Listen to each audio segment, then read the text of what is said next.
Hello guys, आप सबका हमारे चैनल वन विजन साइंस में स्वागत है। आज की वीडियो में हम क्वांटम यांत्रिकी के ही एक another important topic Hamiltonian operator के बारे में डिस्कस करेंगे। हैमिल्टोनियन ऑपरेटर को हम समझेंगे कि ये एक्चुअली होता क्या है। इससे पहले हम समझेंगे कि ऑपरेटर्स एक्चुअली क्या होते हैं, है ना। तो हम शुरू करते हैं ना।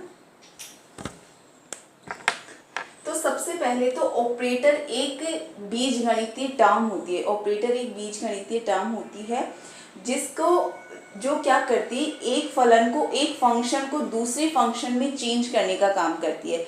मतलब अगर आप उसको एक फंक्शन दोगे तो वो दूसरे फंक्शन में क्या कर देगी, उसे चेंज कर देगी, है ना। और उसका खुद का कोई फिजिकल सिग्निफिकेंस नहीं होता। मतलब अगर वो अकेले होता है, कोई फंक्शन उसको नहीं दिया हुआ होता है, तो उसका खुद का कोई अर्थ नहीं होता। जब आप उसे फंक्शन दोगे तभी वो ऑपरेट करेगा, तभी वो एक आपको रिजल्ट या आउटपुट देगा, है ना। तो उसका जब आप फंक्शन दोगे तभी वो रिजल्ट देगा, तभी उसका एक मीनिंग निकलेगा। विदाउट फंक्शन उसका कोई भौतिक अर्थ या फिजिकल सिग्निफिकेंस नहीं होता है। एक्चुअली मैं बताती हूँ कि आपको सिंपल से शब्दों में कि ऑपरेटर एक्चुअली होते क्या है। हिंदी में इनको संकारक बोलते हैं। आपने ये तो बहुत इस्तेमाल किया होगा, बचपन से इस्तेमाल करते आ रहे हैं हम। रूट, ये तो रूट तो हम बहुत इस्तेमाल करते हैं। स्क्वायर रूट बहुत इस्तेमाल करते हैं। ऐसे अब स्क्वायर रूट को आप ऐसे लिखोगे तो इसका कोई मीनिंग थोड़ी ना है। अगर इसका क्या है, ये तो सिंपल रूट है, इससे कोई रिजल्ट या कोई आउटपुट तो आपके पास आ नहीं रहा है। तो इस स्क्वायर रूट को हम क्या बोलते हैं, ऑपरेटर बोलते हैं। ये एक तरीके का ऑपरेटर है। लेकिन आप इसको क्या करोगे, इसके नीचे कोई भी वैल्यू लिखोगे। जैसे मैंने इसके नीचे 16 लिख दिया, तो अब ये क्या करेगा, इसको फंक्शन करेगा, इसको इस पर काम करेगा और इसका एक रिजल्ट आएगा। हमें पता है कि 16 का स्क्वायर रूट क्या होता है, 4, यही होता है। तो ऐसे अगर सिंपली हमारे पास रूट होता है तो इसका कोई मीनिंग नहीं है। लेकिन जब इसके नीचे हम कोई वैल्यू ऐड करते हैं, इसके नीचे जब हम कोई वैल्यू लिखते हैं, तो ये एक फंक्शन, एक रिजल्ट, एक आउटपुट हमें देता है ना। तो ये अकेला क्या कहलाता है, ऑपरेटर कहलाता है। जब इसके नीचे कोई आप फंक्शन, कोई वैल्यू दे रहे हो, वो क्या कहलाती है, ऑपरेंड कहलाती है, ऑपरेंड या फंक्शन कहलाती है। और जो ये निकल के आया है वो हमारा आउटपुट कहलाता है ना, इस तरीके से। तो ये तो हमारा सिंपल ऑपरेटर होगा जो हम मैथमेटिक्स में पढ़ते हैं। अब हम केमिस्ट्री की बात करते हैं। केमिस्ट्री में मोस्टली जो ऑपरेटर्स यूज होते हैं, जैसे d/dx, ये क्या है, एक तरीके का ऑपरेटर है, ऑपरेटर या संकारक है। ये सिंपली, इसका कोई मीनिंग नहीं है। अगर आप ऐसे लिखोगे तो इसका कोई भी अर्थ नहीं है, ये कोई रिजल्ट आपको नहीं देगा। लेकिन जब आप यहाँ कोई फंक्शन ऐड करते हो, जैसे d/dx, इसका मतलब होता है अवकलन या डिफरेंशिएशन करता है ये। तो जब यहाँ मैं x² ऐड करती हूँ तो ये कुछ आउटपुट देगा मुझे। अब इस x² का डिफरेंशिएशन या अवकलन अगर हम करते हैं तो ये क्या होता है, ये आगे आ जाता है 2, तो आगे आ जाएगा x और 2 - 1। इसका फॉर्मूला होता है xn d/d। xn का फॉर्मूला होता है nxn - 1। तो इसको देखेंगे तो इसका ओवरऑल क्या निकल के आएगा, 2 आगे आ गया, x 2 - 1 मतलब 1 हो गया। तो 2x इसकी वैल्यू आ गई, 2x इसकी वैल्यू आ गई। तो इस तरीके से ये ऑपरेटर है। जब इसको कोई फंक्शन दोगे तब एक आउटपुट निकल के आएगा, तो इसको हम बोलते हैं ऑपरेटर, है ना। ये एक क्या है, बीजगणितीय एक मैथमेटिकल टर्म है जो क्या करती है, एक फंक्शन को दूसरे फंक्शन में चेंज करती है। जैसे ये हमारा कोई फंक्शन था, अब इस फंक्शन से हमें क्या मिला, दूसरा फंक्शन मिला। तो ये क्या काम कर रही है, एक फंक्शन को दूसरे फंक्शन में चेंज करने का काम कर रही है।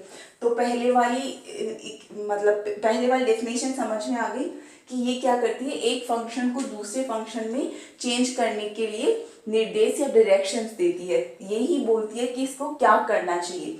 हम यही तो करते हैं। जैसे इसका रूट ये बताता है कि 16 का हमें रूट करना चाहिए। अब d/dx ये बता रहा है कि हमें इसका डिफरेंशिएशन करना चाहिए। तो ये क्या करती है, क्या करना चाहिए ये निर्देश देती है, डायरेक्शन देती है। अब दूसरी क्या कह रहा है दूसरे पॉइंट में कि इसका कोई फिजिकल सिग्निफिकेंस नहीं है, जैसे d/dx इसकी कोई वैल्यू नहीं निकल के आएगी, आप ऐसे लिख दो, इसका कोई अर्थ नहीं है। तो ये भी समझ में आ गया। दूसरा कि हर जो भी फिजिकल प्रॉपर्टीज होती है, जितनी भी केमिस्ट्री के अंदर फिजिकल प्रॉपर्टीज होती है, उनका कुछ ना कुछ ऑपरेटर होते हैं, उनके कुछ ना कुछ ऑपरेटर होते हैं। जैसे अगर मैं बात करूं स्थिति की, तो स्थिति को x से डिनोट करते हैं। अगर इसका संकारक की बात करती हूँ तो x कैप इसका संकारक है। संवेग की बात करती हूँ, संवेग का p कैप इसका ऑपरेटर है। अब इसी तरीके से हम देखेंगे कि हेल्मनटोनियन ऑपरेटर क्या होता है। तो हेल्मनटोनियन ऑपरेटर्स को समझने से पहले हम देखेंगे कि गतिज ऊर्जा मतलब काइनेटिक एनर्जी और पोटेंशियल एनर्जी स्थितिज ऊर्जा, उनके ऑपरेटर्स क्या होते हैं। तो सबसे पहले तो गतिज ऊर्जा, जिसको हम बोलते हैं काइनेटिक एनर्जी, इसका ऑपरेटर होता है -h² 8π² m डेल स्क्वायर, ये इसका ऑपरेटर होता है। अब इसको एक और तरीके से हम लिख सकते हैं, क्योंकि h कैप, h कट बोलते हैं इसको, h कैप इसकी वैल्यू होती है h/2π, है ना। तो इसको अगर मैं इसकी जगह लिखूं h/2π, तो इसका स्क्वायर करूंगी तो ये क्या हो जाएगा, h², 2 का स्क्वायर 4 और पाई का स्क्वायर, तो इसकी जगह ये वैल्यू लिख दो। तो -h कट का स्क्वायर, अब 4π² को घटाऊंगी तो 2 बचेगा, 2m और del square.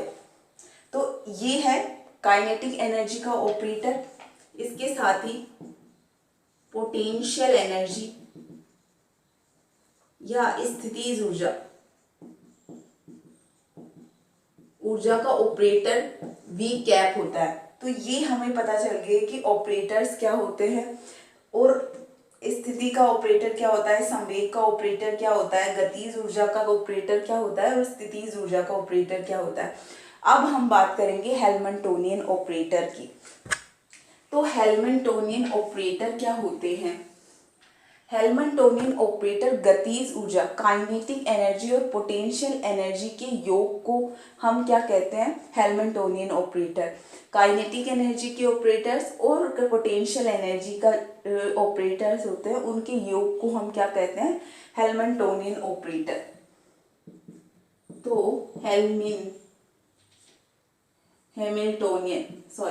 Hamiltonian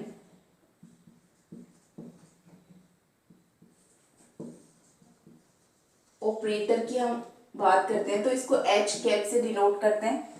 H cap equals to potential energy का ऑपरेटर V कैप है और काइनेटिक एनर्जी का operator -h² 8π² m del square plus potential energy का ऑपरेटर, इन दोनों के योग को हम क्या कहते हैं, हेल्मनटोनियन ऑपरेटर। इसको और कैसे लिख सकते हैं, -h cut square 2m del square plus V cap. तो हेल्मनटोनियन ऑपरेटर क्या होता है, स्थितिज ऊर्जा व गतिज ऊर्जा के संकारकों का योग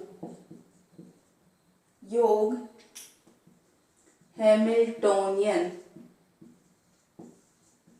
ऑपरेटर कहलाता है।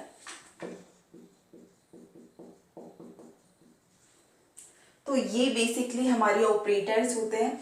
हैमिल्टोनियन ऑपरेटर क्या होता है, ये आई होप आप सबको ये समझ आया होगा। बहुत छोटा सा टॉपिक था लेकिन बहुत इम्पॉर्टेंट है क्वांटम केमिस्ट्री के लिए, क्योंकि जब तक ये छोटी छोटी टर्म समझ नहीं आती आगे कुछ समझ नहीं आता। और सबसे इम्पॉर्टेंट तो एग्जाम्स में भी ऐसे कि ऐसे पूछा जाता है कि ऑपरेटर्स क्या होते हैं, हैमिल्टोनियन ऑपरेटर क्या होता है, चाहे आप छोटी एग्जाम ले लो या कोई बड़ी से बड़ी एग्जाम ले लो। सो आई होप आपको समझ आया होगा। सो गाइस अगर समझ आया तो प्लीज़ लाइक करें, सब्सक्राइब करें और मुझे सपोर्ट करें। Thank you so much.